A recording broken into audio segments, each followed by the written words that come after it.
സത്യൻ അന്തിക്കാടിന്റെ സംവിധാനത്തിൽ മോഹൻലാൽ നായകനായി ഒരുങ്ങുന്ന ചിത്രമാണ് ഹൃദയപൂർവ്വം. ഏറെ നാളുകൾക്ക് ശേഷം മോഹൻലാൽ സത്യൻ അന്തിക്കാട് കൂട്ടുകെട്ടിൽ ഒന്നിക്കുന്നതിന്റെ ആവേശത്തിലാണ് ആരാധകരും. ഇപ്പോൾ ചിത്രത്തിന്റെ റിലീസുമായി ബന്ധപ്പെട്ട നിർണായക വിവരം പങ്കുവെക്കുകയാണ് നിർമ്മാതാവായ ആന്റണി പെരുമ്പാവൂർ. വിഷു ആശംസകൾ നേർന്നുകൊണ്ട് ഹൃദയപൂർവ്വം ടീം ആശീർവാദ് സിനിമാസിന്റെ യൂട്യൂബ് ചാനലിൽ പങ്കുവച്ച വീഡിയോയിലാണ് ആന്റണി ചിത്രത്തിന്റെ റിലീസ് തീയതി കുറിച്ച് സംസാരിച്ചത്. ഓണത്തിന് സിനിമ തിയേറ്ററിലെത്തുമെന്നാണ് അദ്ദേഹത്തിന്റെ വാക്കുകൾ. സത്യൻ സാറിന്റെയും ലാൽ സാറിന്റെയും കോമ്പിനേഷൻ ഒരുപാട് സൂപ്പർ ഹിറ്റ് സിനിമകൾ മലയാളിക്ക് സമ്മാനിച്ചിട്ടുണ്ട്. അതുപോലൊരു ചിത്രം ഇത്തവണ ഓണത്തിന് തിയേറ്ററിലെത്തും ഹൃദയപൂർവ്വം എന്ന് ആന്റണി പെരുമാൾ പറഞ്ഞു. ആശീർവാദിന്റെ വിഷു ആശംസാ വീഡിയോയിൽ മോഹൻലാൽ, സത്യൻ അന്തിക്കാട്, മാളവിക മനോഹർ എന്നിവരും സംസാരിക്കുന്നുണ്ട്. നേരത്തെ സിനിമയിൽ ലൊക്കേഷൻ സ്റ്റില്ലുകൾ പുറത്തു വന്നിരുന്നു. ഇവ സമൂഹമാധ്യമങ്ങളിൽ വൈറലായിരുന്നു. സത്യൻ അന്തിക്കാടും മോഹൻലാലും ഒന്നിക്കുന്ന 20ാമത്തെ ചിത്രമാണ് ഹൃദയപൂർവ്വം.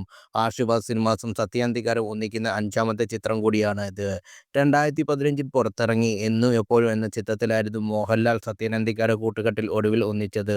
അനു മൂത്തടത്ത് ക്യാമറയും ജസ്റ്റിൻ പ്രഭാകർ സംഗീത സംവിധാനവും നിർവഹിക്കുന്നു. സത്യൻ അന്തിക്കാടിന്റെ മക്കളായ അഖിൽ സത്യനും അനൂപ് സത്യനും ഈ ചിത്രത്തിൽ അദ്ദേഹത്തിനോടൊപ്പം പ്രവർത്തിക്കുന്നു എന്ന പ്രത്യേകതയും ഈ സിനിമയ്ക്ക് മാത്രമുള്ളതാണ്.